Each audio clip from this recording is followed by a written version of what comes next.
Blacklist pitää yllä Suomen nopeiten kiihtuvien katuautojen top 10 listaa. Sarjassa seurataan osallistujien valmistautumista seuraavaan Blacklist-kauteen sekä tutustutaan harrastuksen ympärille liittyvään toimintaan.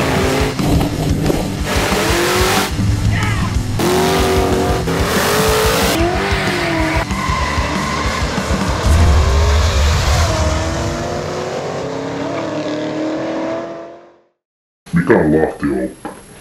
Se on vuodesta 2006 asti järjestetty kiitoskilpailu.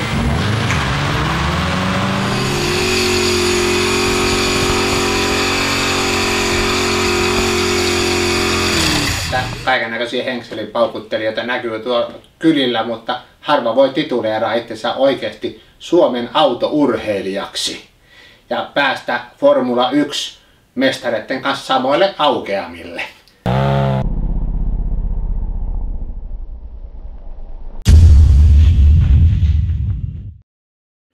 Kenellekään ei varmasti tule yllätyksenä, että reilu 10 vuotta sitten ajettiin aika paljonkin pääkaupunkiseudulla laittomia katukisoja. Tänä päivänä perinne jatkuu Lahden suunnalla Lahti Open nimellä.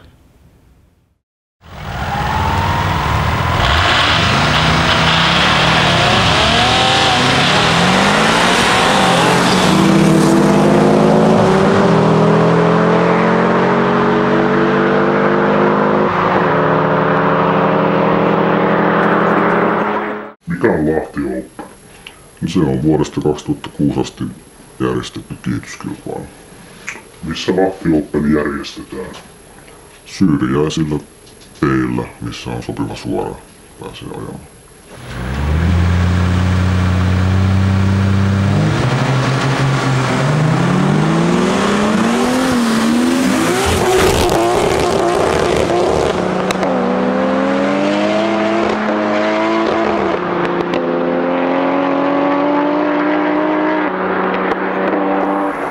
Minkälaista kalustoa Lahti Openiin osallistuu?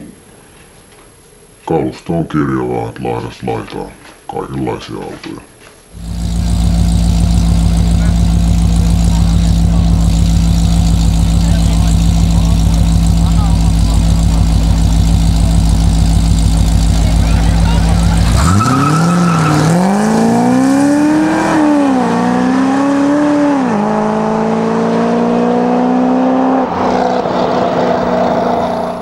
Miten Lahti Open järjestetään? Kilpailijoille tulee viesti, että missä on kokoontumispaikka ja aika. Ja sitten siellä kokoontumispaikalla niin jokainen nostaa numeron hatusta ja sillä pääsee sitten pudotuskaavioon. Sitten siellä kerrotaan myös ajopaikka. Ja ajopaikalla niin siellä on lähettäjä ja sitten on myös varoittajat molempiin suuntiin ajopaikasta, jotka on yhteydessä sitten radiopuhelimella siihen lähettäjään, ettei tule autoja sun muita vastaan.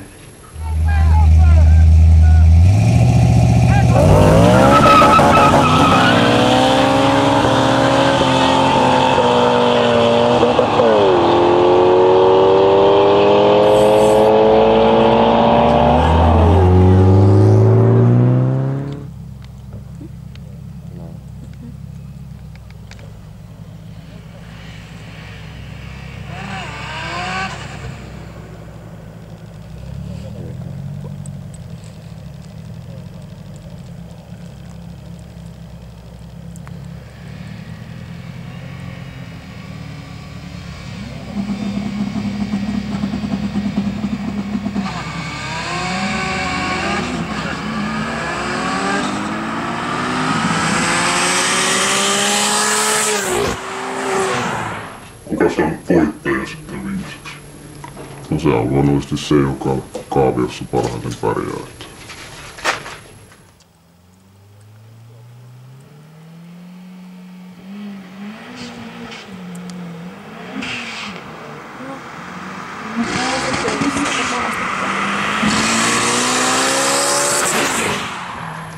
Puuttuuko virkavalta ajoihin? Kyllähän ne monesti on paikalle tullut, että kuuluu ääntä, niin joku soittaa poliisit. Mutta aina on saatu ajettua kisat loppuun, vaikka vähän häirintää on ollutkin viranomaisilta.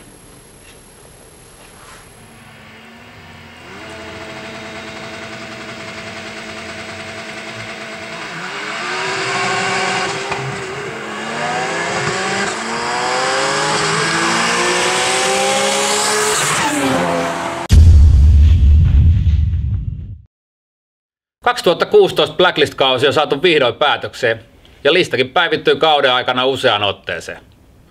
Kauden viimeinen kisa ajettiin Alastaron radalla FOR Night Racing yhteydessä ja kauden päätteeksi lista näyttää nyt tältä. Siellä 10 portinvartijaksi jäi harvinaisen nopea auto ja kuski, eli Vihinen tuplaturbo Pikkiksellä.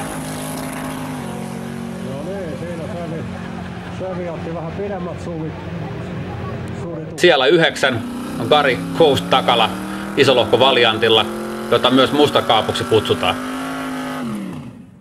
Siellä 8 Kari Hermonen pikkulohko Liekki Valiantilla. Tosin huhu kertoo, että kyseinen auto saattaa olla jo vaihtanut omistajaa. Siellä 7 Mr. Kataja ilokasvutetulla isolohko Avo Pontiakilla. Siellä 6 Janne Nykänen ahdettulla pikkulohko Dodge Swingerillä. Siellä 5 Perttu Sikanen, listan ainoa ei-amerikkalainen auto, eli 300-sarjan Turbo Bemari. Siellä 4 allekirjoittanut Papari isolohko Buick Grand Nationalilla. Siellä 3 Tomi Rantakarin Vapari pikkulohko Plymouth Dusterilla. Siellä 2 Pekka Holo Hakollinen autona ilokasvutettu isolohko Nova. Siellä 1 Jari Sinisalo, tämän kauden kunkku 6.7 Kamarolla. Kamarossahan on 555 kuutiotuumainen isolohko motti ilokasvusetillä ryyditettynä. 235 kilometriä tunnissa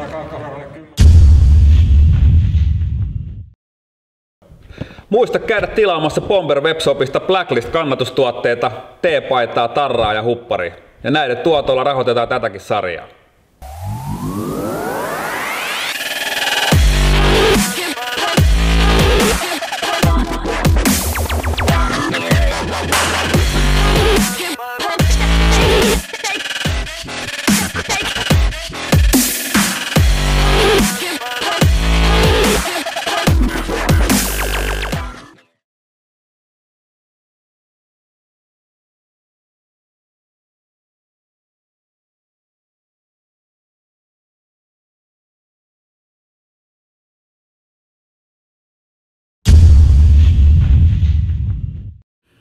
Meille tarjottiin mahdollisuutta käydä kokeilemassa uutta Polariksen turbomönkkäriä.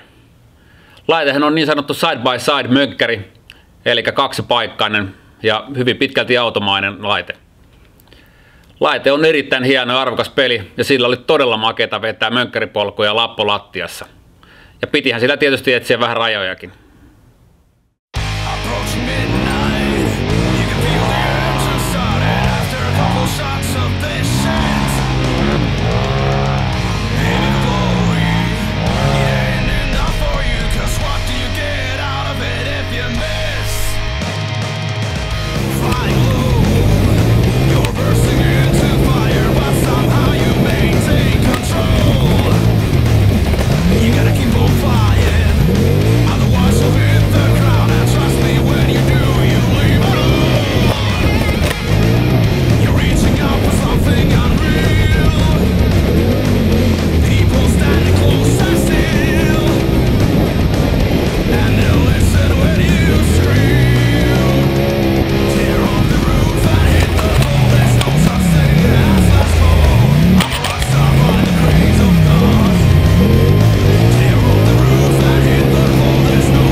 Viime keväänä Blacklistalla teki erittäin vahvaa nousua Ahti Ade Root keltaisella pikkulohko Vegalla.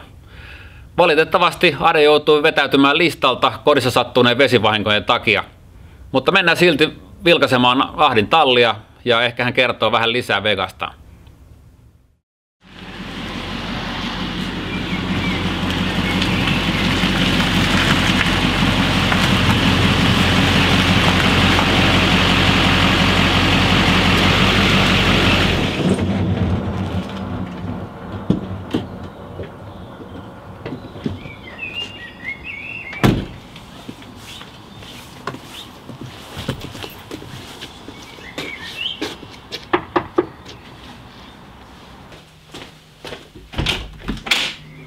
Jens. Terve. Moikka. Löysin perille. No hyvä, nyt maaseudulle. Joo, kyllä. Tai katuvaloja vielä. Niin, siinä vaikka tulee katsoa pihalle, niin huomaan, että eksyksissä on meillä. Niin on. Noniin. Niin, Sulla on tämmönen täällä. Joo. Pikku luola himan alla. Joo. Mä aikanaan teki yksi autoilija, jolla oli avolava pakettiautoja. Okei. Ja sitten ei mahtunut tonne talliin, niin se teki sen lisäosan tähän, niin hytti mahtui tähän korkealle osalle. Oikein, hyvä meininki. Tämähän on hyvä harrastustalli sinällään. Lyhyt matka himaa. Loistavaa. Mä oon Ahti Ruut. Aika moni tuntee mut nimellä Ade. Ja nykyään Tuusulassa asustelen ja 50 tuli tossa täyteen pari vuotta takaperin. Ja aloittelin ton katuautoilun tossa 80-luvun puolivälissä ja semmoisella sinisellä Novalla ja sen sain kulkea 11.9 ja nyt on sitten tämmönen keltainen 71 farmariauto hommattu, eli Vega Wagon. Ja tämähän on tämmönen periaatteellinen amerikkalainen kauppakassi. Kevyt auto, itse kantavalla korilla, ei mitään turhia runkopainoja, mitkä haittaa tuolla kisoissa. Lentokan pikkulohko, 350 kuutiotuumainen, tehty ylihokoon porattu ja sitten on 10,5 puristeinen moottori ja toi nokka-akseli on aika rallimalli, että tästä on tehty tavallaan vähän niin kuin ilokaasumoottori. Okei, joo. Ja mä en tätä Dynossa käyttänyt, mutta viime kesänähän tää meni 962 ilokaasujen kanssa. Ja silloin pitää varmaan olla semmonen 600 hevosvoimaa. Tässä on AFR:n ne vanhemmat 195 kannet, eli missä on 68 kuutiosentin palotila. Okei, joo. Et tietysti jos tätä mietittiin, että olisi muutettu 85, mutta sitten olisi mennyt niin paljon uusiksi tästä moottorista. Joo. Et mehän avattiin tämä moottori sen kauden 2014 jälkeen. Ja silloin huomattiin, että yksi männänrengas oli poikki. Okei. Ja sitten pohdittiin sitä, että jos niissä olisi ollut niissä männissä jotain ongelmaa ilokaasujen jäljiltä, niin sitten olisi vaihdettu männät ja tehty viinamoottori. Mutta kaikki muut oli ihan ok ja sitten ei ollut mitään muuta tarvetta kuin sitä laittaa takaisin mottiläjään. Ilokaasumotti. Ilokaasu pystyy käyttämään minkä verran siellä niinku pitäisi olla teoreettisesti ne sulla millaiset? No mä oon käyttänyt 200 hevosvoiman suuttimia. Joo. Et miten sitten tämmöisiä moottoria antaa, niin siitä on vaikea sanoa, niin, mutta sitähän me ei tiedetä, mutta kyllä ne varmaan aika lähelle sitä, mitä amerikkalaiset lupaa, niin joo. mennään. Et mä voisin hyvin kuvitella, että Joo. No kyllä se varmaan sen melkein pitää olla. Kyllä sen huomaa tuossa, kun lapun laittaa lattiaan ja mikrokykki naksahtaa, niin Joo. jotain tapahtuu. Kyllä. Tässä on TH350 laatikko ja tässä on käännetty kaavio ja transbreikki. Joo.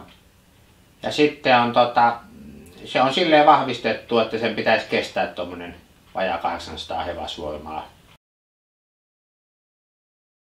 Turbiini on 3,5 tonnia startspiili. Oikeastaan me ei ole päästy silleen missään kisoissa lähtee niin ihan maksimikierroksilla. Että me ollaan lähtökierroksia pito-ongelmien takia, että lähtökierrokset on ollut siellä jossain 3200 paikalla. Tässä on nelilinkkiperä ja Holmin Jakku on tehnyt noin linkkituenna sydämit tuohon samalla kun teki tämän turvakehikon ja toisessaan strangen perä, missä on sitten ne linkkikiinnikkeet ja sitten molempiin suuntiin säädettävät coilover-iskarit. Joo. Ja niitä on yritetty sitten vähän saada toimimaan jollain tavalla. Et vähän on päästy alueellekin ja se on vähän kirjanpidon pitämistä, kirjat ylös aina, että missä asennossa on ollut nappulat, kun jossain on laajettu ja mitä on käynyt. Kyllä. Jos perävälitys? Perävälitys on 391. Et me mietittiin sitä, että kun tämä moottori on semmoinen, että se on yläkierrokset niin 7200, niin matalilla pyörillä, niin jos meillä on hirveän tiheä välitys 411, 45, niin sitten me mennään rajoittamista vasten jo ennen maavia.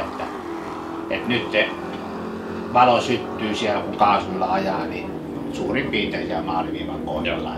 Että nyt me meinattiin, että me saatetaan kokeilla ensi kaudella vähän korkeampia pyöriä, mutta se on vielä hakusessa. Kyllä. Mitkä vanteet siellä on ollut nyt takana ja minkä renkaat? No mulla on nyt 10-tuumaiset noin Weldin Pro Stylit ollut ja sitten mulla on myöskin noin drag lightit, missä on sitten laitettuna noin 28 tuumaa korkeat 10-puolikkaat.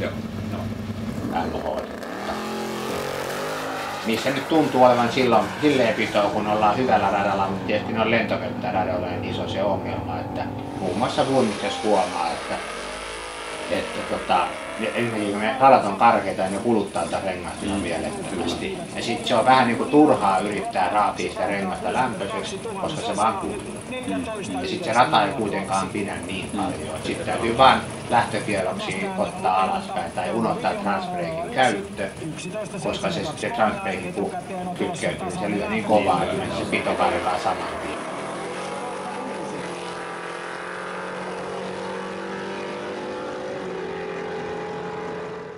Mites muuten autossa, siellä on kuituovet ilmeisesti ja täällä onko kuitukeulaakin sitten? Joo, keulapala tuli tosissaan viime vuonna Amerikassa. Tähän on silleen erikoinen amerikkalainen auto, että tähän ei saa peltiosia varaosana. Okei.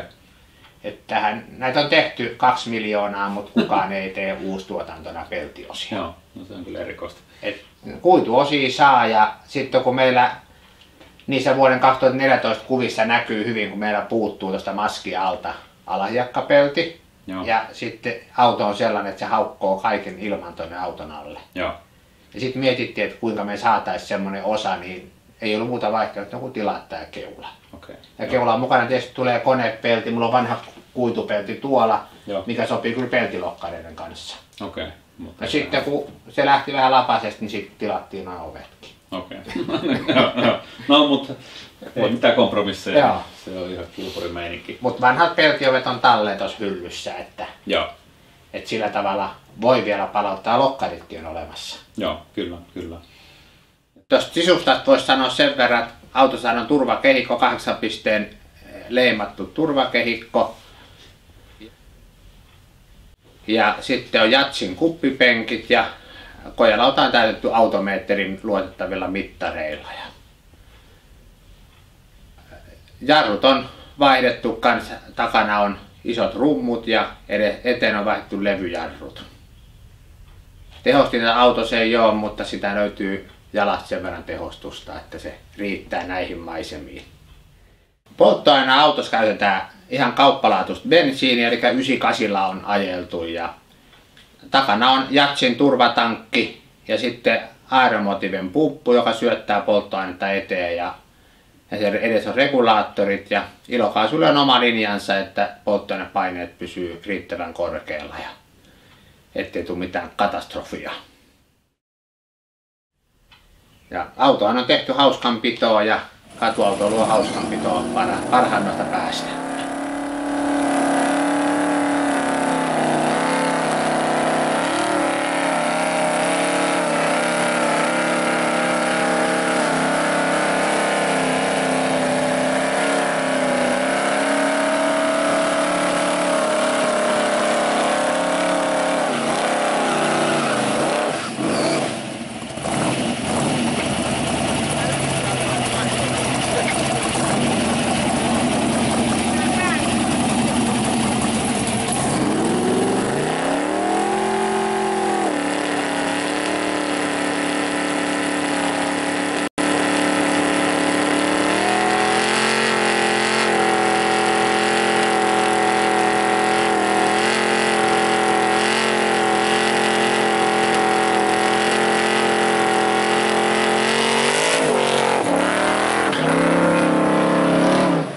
Lopuksi voisi tietysti sanoa sen, että kaikennäköisiä henkselipaukkuttelijoita näkyy tuolla kylillä, mutta harva voi tituleeraa itsensä oikeasti Suomen autourheilijaksi ja päästä Formula 1 mestareiden kanssa samoille aukeamille. Ja tässä todiste. Ja vielä aika hauska tarina oli siitä, että miten mä tuohon kirjaan päädyin, kun aikanaan Broidia oli Jokkista ja sitten ilmeisesti nämä toimittajat oli saanut sitten tehtäväkseen laatia tämmöisen autourheilukirjan. Ja sitten meillekin sitten kurvas kaveri pihalle suutarillaan ja rupesi sitten mutsilta kyselemään, että onko teillä joku autoharrastaja täällä talossa. Ja mutsi oli sitten sanonut, että onhan meillä toi Ahti tuolla tallissa. Ja no, kaveri tuli sitten sinne ja sille kerrottiin kaikki tarinat, mitä hän halusi tietää. Ja sillä perusteista on päädytty sitten tähän. Mites toi nyt sitten Blacklist-kuviot tällä kaudella, niin mitkä on tavoitteet? No, Menisikö pysyä siellä häntä päässä vai nousta ylöspäin vauhdilla? no, tavoitteethan pitää olla aina korkealla, mutta tietysti se vähän riippuu, että kuinka Blacklist-kisaa pääsee ajaa ja sitten kuinka siellä sitten on niitä edellä olevia osallistujia on paikalla. Että pikkuhiljaa, pysyvästi ja varmasti ylöspäin. Hyvä homma. Ei mitään, hei, minä kiitän ja nähdään radalla. Niin... Näin tehdään. Kiitos, moi moi. Ja kato, viimeistään siinä vaiheessa nähdään, kun sä oot siinä edessä. Ai jaa, niin no, siihen vielä menee aikaa. Moikka. Moi.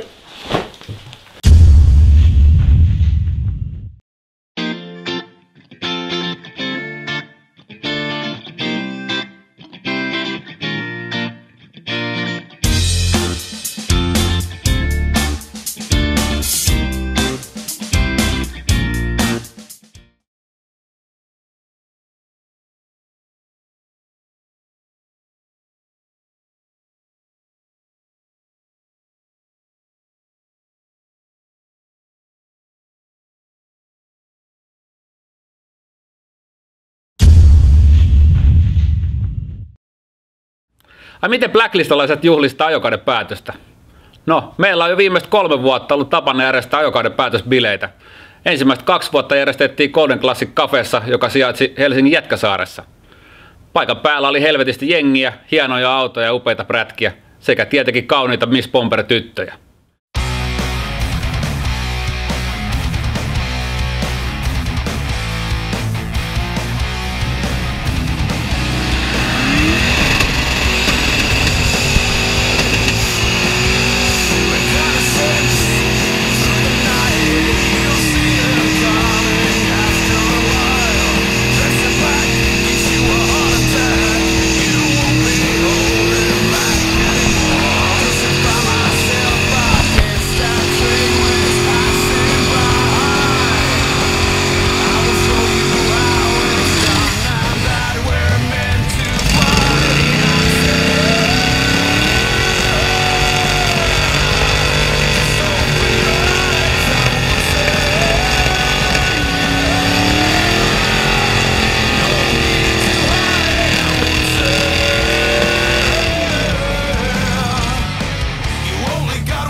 Tänä vuonna bileet ja Burnout King kisat järjestettiin autolle ja prätkille legendaarisella Malmin lentokentällä. Ja siellä olikin hyvät fasiliteetit järjestää tämän tapaisia kekkereitä.